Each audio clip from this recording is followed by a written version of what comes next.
Ya, selamat pagi semua anak-anak yang ada di rumah. Apa kabar kalian di hari ini? Ibu sangat berharap bahwa kalian dalam keadaan baik, sehat, dan siap untuk belajar di hari ini. Anak-anak, kita ada di tema 4, berbagai pekerjaan. Di subtema yang pertama tentang jenis-jenis pekerjaan.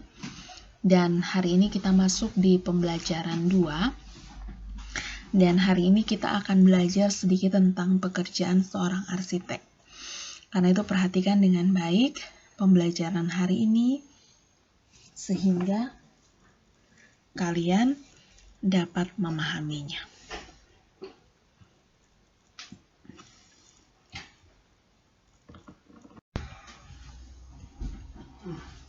Nah, tahukah kalian apa pekerjaan seorang arsitek?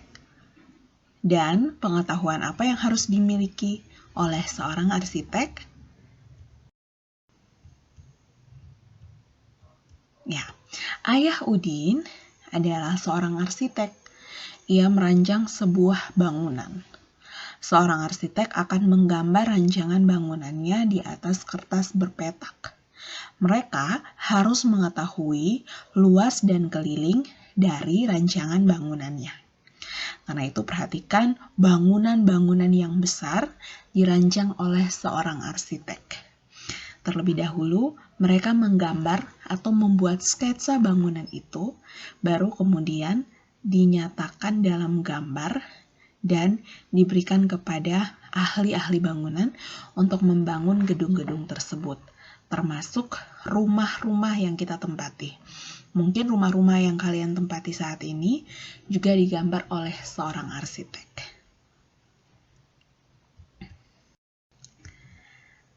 Kalau begitu tugas kalian yang pertama, coba kalian berandai-andai. Saat ini kalian adalah seorang arsitek. Kalian silakan menggambar sebuah bangunan atau mungkin rumah yang menjadi impian kalian. Berimajinasilah dan gambarlah sekreatif mungkin. Ya, anak-anak, seolah-olah saat ini kalian adalah seorang arsitek. Seolah-olah saat ini kalian adalah seorang arsitek dan kalian menggambar sebuah bangunan atau mungkin rumah impian kalian. Buatlah dengan gambar yang sangat kreatif dan sangat bagus.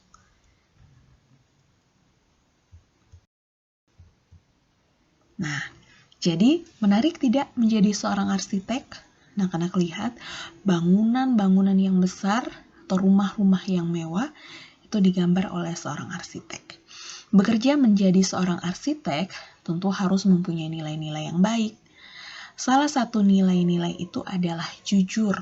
Sebenarnya bukan hanya menjadi seorang arsitek, menjadi seorang murid di sekolah pun harus memiliki nilai kejujuran. Atau menjadi seorang dokter, menjadi seorang guru, menjadi seorang perawat, menjadi seorang supir, pedagang, harus memiliki nilai kejujuran. Nah, ketika akan membangun sebuah bangunan bagi seorang arsitek, mereka harus menyampaikan ukurannya dengan benar. Nah, coba bayangkan jika ukuran bangunannya tidak sesuai. Apa yang akan terjadi? Tentu bangunan itu tidak akan dibangun dengan baik. Nah, jujur merupakan salah satu sikap yang mencerminkan sila Pancasila. Karena itu, mari kita bersama-sama mempelajari makna sila dan hal lainnya tentang Pancasila. Baik, anak-anak perhatikan, Garuda Pancasila adalah lambang negara Indonesia. Nah, burung Garuda itu besar, gagah, dan perkasa.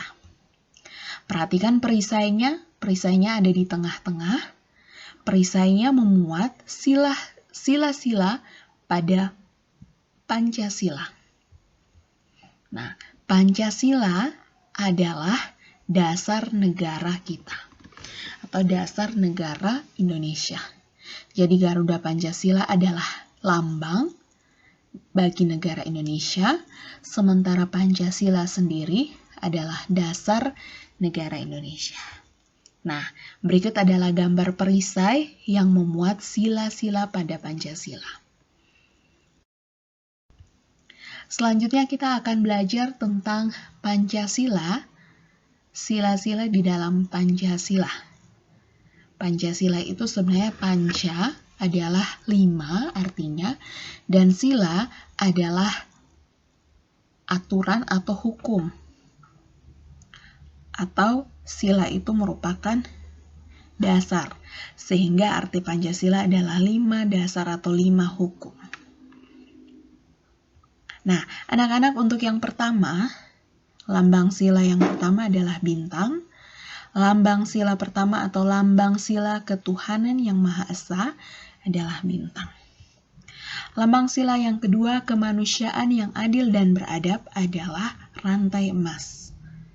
Lambang sila yang ketiga, persatuan Indonesia, adalah pohon beringin. Lambang sila keempat, kerakyatan yang dipimpin oleh hikmat kebijaksanaan dalam permusyawaratan perwakilan, adalah kepala banteng. Dan lambang sila kelima, keadilan sosial bagi seluruh rakyat Indonesia, adalah padi dan kapas. Nah, anak-anak, lambang atau simbol dari sila-sila ini bukan sembarang simbol, tapi juga memiliki makna yang berkaitan dengan setiap sila atau setiap bunyi dari sila tersebut. Nah, anak-anak, pada pertemuan kali ini kita akan mendiskusikan bukan semua sila dari pertama sampai kelima, tetapi khusus untuk sila pertama di dalam Pancasila dalam kehidupan sehari-hari. Karena itu perhatikan dengan baik penjelasan Ibu selanjutnya.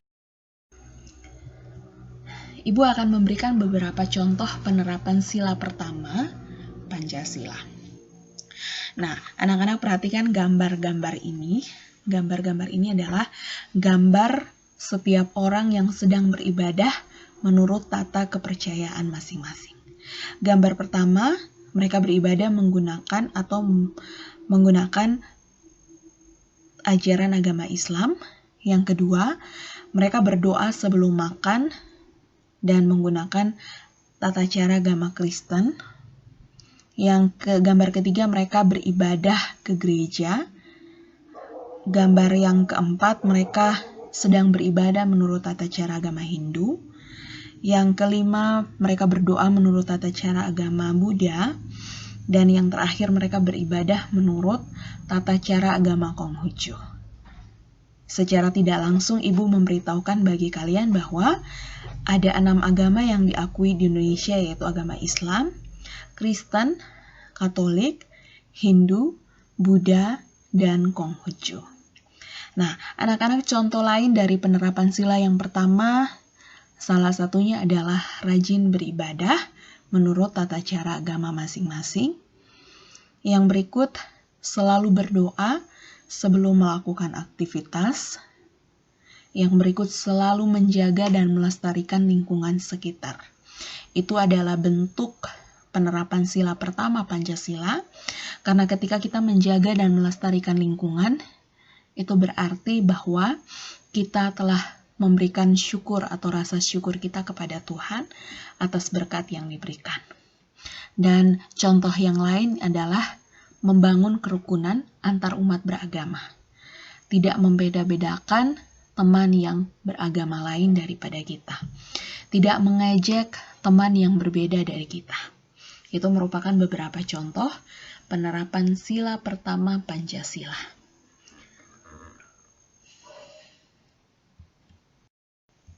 Nah, Ibu akan memberikan sebuah tabel. Tabel ini berisi makna dan contoh dalam kehidupan sehari-hari. Tentu makna sila pertama ya. Ya, makna yang pertama adalah percaya adanya Tuhan sehingga setiap warga negara rela untuk diatur.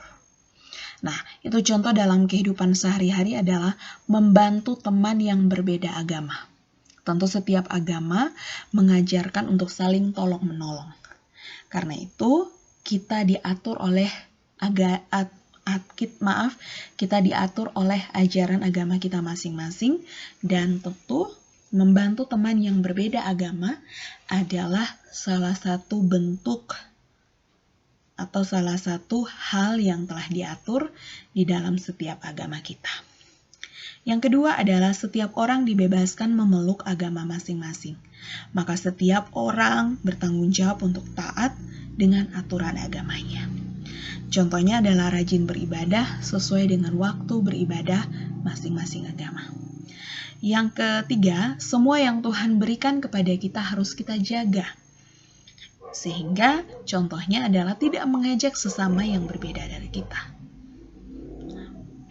Yang makna keempat, toleransi antar umat beragama dan sesama umat beragama. Sehingga contohnya tidak membuat keributan saat orang lain sedang beribadah. Artinya kita memiliki rasa toleransi terhadap sesama kita yang berbeda agama.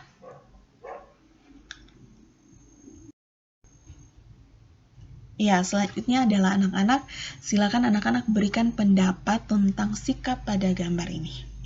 Ya, gambar ini adalah seorang anak sedang membuang sampah, tapi bukan pada tempatnya. Dia membuang sampah di sungai. Nah, ibu berikan pendapat menurut ibu. Sikap ini tidak sesuai dengan sila pertama Pancasila. Alasannya karena anak tersebut membuang sampah di sungai, berarti anak tersebut tidak menjaga alam sebagai bentuk rasa syukur kepada Tuhan. Dan untuk gambar yang kedua, ya kita lihat ada beberapa orang, ada 3 orang di sini, ada yang beragama Buddha dan yang lainnya beragama Islam. Tapi mereka saling membantu ya, memberikan bantuan. Nah, pendapat sesuai dengan gambar ini adalah sikap ini sesuai dengan sila pertama Pancasila. Alasannya, sekalipun berbeda agama, tetapi tetap membangun kerukunan dengan memberikan bantuan. Nah, ini adalah beberapa pendapat tentang sikap pada gambar-gambar. Nah, selanjutnya tadi tugas pertama kalian ingat, menggambar. Dan tugas kalian yang kedua ada pada halaman 19, apa tugasnya? Ya, kalian menyebutkan bunyi sila pertama sampai sila kelima beserta simbol. Yang berikut adalah kalian menyebutkan 3 makna dari sila pertama Pancasila beserta contoh dalam kehidupan sehari-hari.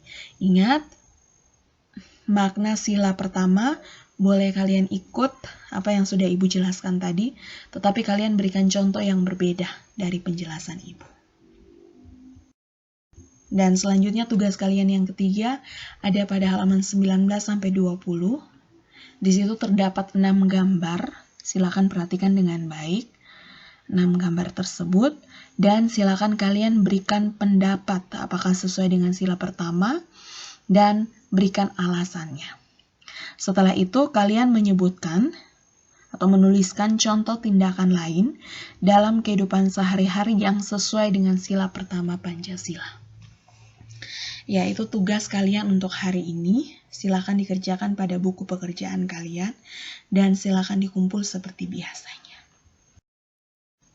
Baik anak-anak, pembelajaran kita untuk hari ini di pembelajaran 2 sampai di sini. Dan ibu sangat berharap bahwa kalian akan tetap menjaga kesehatan kalian sehingga kalian dapat belajar di esok hari. Sekian pembelajaran hari ini, semoga bermanfaat bagi kalian. Selamat pagi.